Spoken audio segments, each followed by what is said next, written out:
يا أيها النبي إنا أرسلناك شاهدا ومبشرا ونذيرا. Now we're going to take a little look at what the sun says about the Quran says about the sun.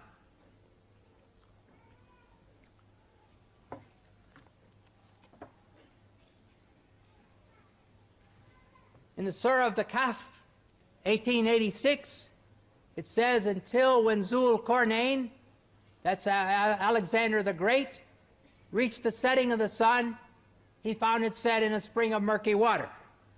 I'm sorry. In 20th century science, the sun does not set in a spring of murky water. The other points that William Campbell raised was regarding Surah Kahf, chapter number 18, verse number 86. That Zulkarnain sees the sun setting in murky water, in turbid water. Imagine sun setting in murky water, unscientific. The Arabic word used here is, it is wajada, meaning it appeared to Zulkarnain.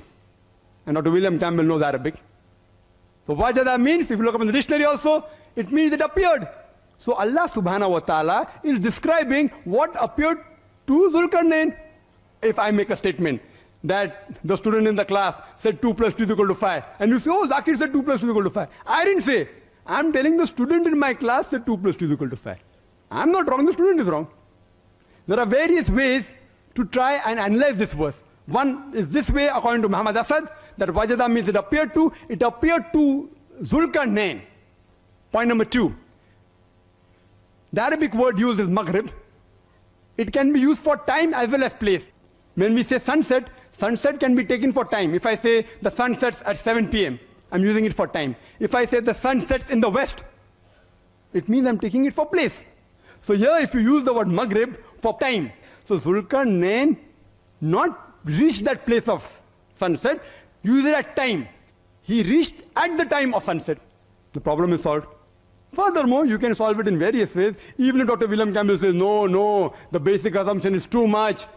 It is not appeared to, it is actually this. Let's analyze it further. The Quranic verse says, the sun set in murky water. Now we know, when we use these words, like sunrise and sunset, does the sun rise? Scientifically, sun does not rise. Neither does the sun set. We know scientifically the sun does not set at all. It is the rotation of the earth which gives rise to sunrise and sunset. But yet, you read every day in the papers, mentioning sunrise at 6 a.m., sunset at 7 p.m. Oh, the newspapers are wrong, unscientific. If I use the word disaster, oh, there's a disaster. Disaster means there's some calamity which has taken place. Literally, disaster means an evil star. So when I say this disaster, everyone knows what I mean is a calamity, not about the evil star. Dr. William Campbell and I know, when a person who's mad, we call him a lunatic. Yes or no?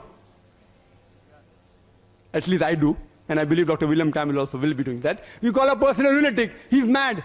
What is the meaning of lunatic? It means struck by the moon. But that is how the language has evolved. Similarly, sunrise is actually, it is just a usage of word.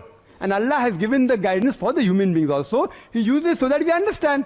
So it is just sunrise, not that it is actually setting, not the sun is actually rising. So this explanation clearly gives us a clear picture that the verse of the Quran of Surah Kahf, chapter 18, verse number 86, is not in contradiction with established science. That is the way how people speak.